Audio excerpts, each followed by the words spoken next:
Hello everyone, my name's Misbah. Welcome back to another video. Today I'm going to be repotting an orchid here, and I thought I would make a video and share what I do with you. Now, in nature, orchids actually grow around trees. They grow around the bark of a tree. So they don't grow in the ground, they don't grow in soil. So when you plant them, when you have them as house plants, that you will kill them if you put them in peat or in soil, because that will hold too much water. So they actually like to grow in a special compost, which is like large pieces of bark. And every 12 to 18 months you need to repot the orchid and refresh the compost. So my orchid here has been flowering now for 12 months and it's looking a little bit sad. Its leaves, I've taken away the dead leaves, so its leaves were going yellow, and I think it's time to repot it. I would normally repot in spring or autumn, but I think it's cool enough now to repot this orchid. So it's in a very small pot, and that was okay when I bought it, because you actually want the roots to be outside the pot, so the roots shouldn't really be buried in there. But now I think it's time to repot by taking away all the old compost. So I'm going to do that carefully.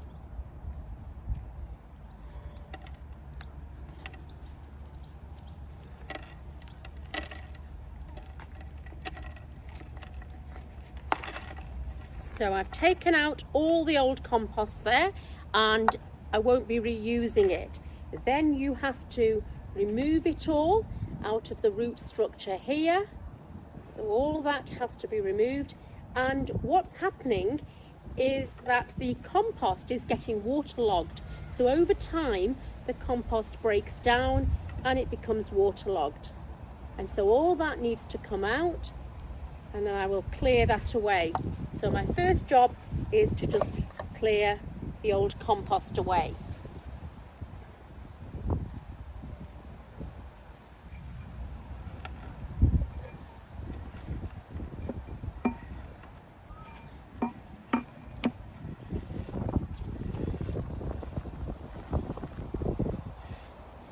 Okay, so that's the old compost cleared away, and now I'll show you the bag of new compost.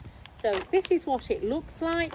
So it's special compost that is designed for orchids, and inside it's actually large pieces of dry bark.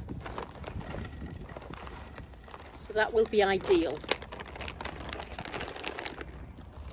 And even though the compost is not cheap, you're only doing this every 12 months or every 18 months. So it's still cost effective, because one large bag will do about 4 orchids. Okay, so I'm going to look now to see if any of the roots are dead or woody, and then I'm going to cut them. So I'm going to look through the root structure here, and as you can see, that root there is quite woody, so that's not going to help the orchid, so I'm going to remove that. So you have to go through and you have to be quite ruthless, and any roots that are totally woody, remove.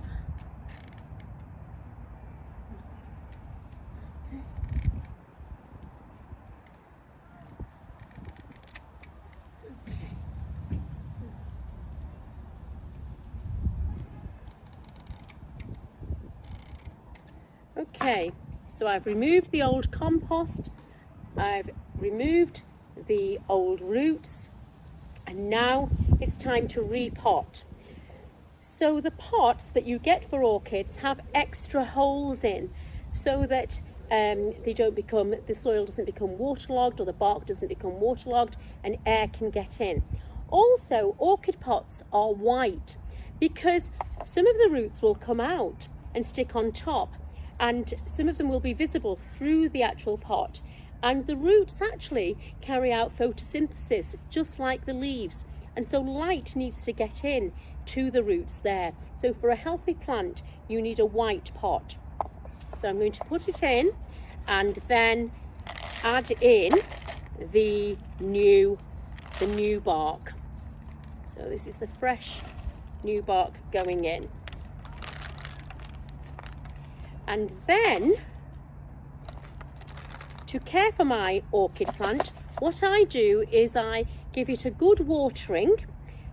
Actually, it's a little bit woody there. I give it a good watering once a week. So I give it a good soak once a week, and then I let it dry out completely. So it's actually quite easy.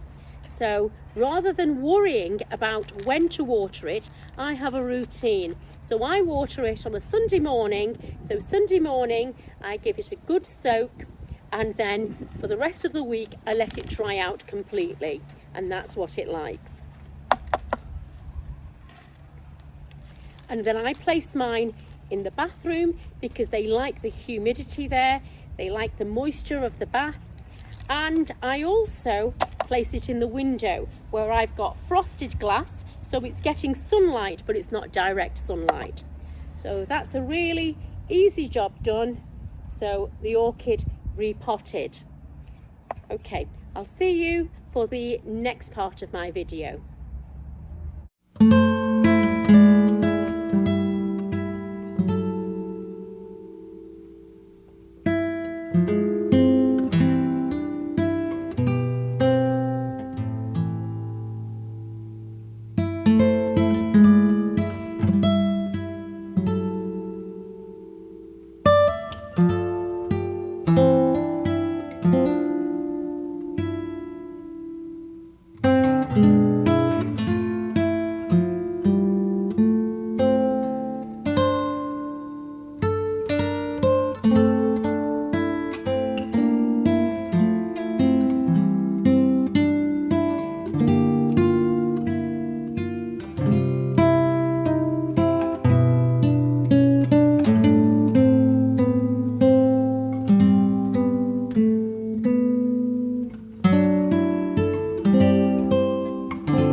We're in the middle of early summer. The days stay lighter for longer and they're getting warmer, and it's really tempting to escape to the beach. And today I'm going to recommend 3 books that have a beach location, and they're Agatha Christie books. I think her books are a really cozy read, and they're a real escape from everyday life. So the first one is A Caribbean Mystery. This is a Miss Marple novel. So normally Miss Marple is found in her English village of St Mary Mead, but in this book she's been ill and her nephew has treated her to a holiday in the Caribbean. And while she's there, she gossips with a major, a retired major from the army, and he tells her that he has a photograph of a murderer, and he's just about to show Miss Marple this photograph when some other guests come in. And the major becomes very flustered and changes the subject very quickly. That night, the major dies, and no one else is suspicious, but Miss Marple starts her investigations. And she's helped by another guest called Mr. Raphael. Now, Mr. Raphael is elderly and he's a millionaire. And initially, he thinks that Miss Marple is this fussy old lady who sits there knitting. But he soon realises how sharp and observant he is. And the two of them join forces. And I like the fact that they make this very quirky couple. And they analyse the murder, they go through the clues, and they discuss each of the guests. So it's a really good escapist read. So that's A Caribbean Mystery. So the second book is Evil Under the Sun.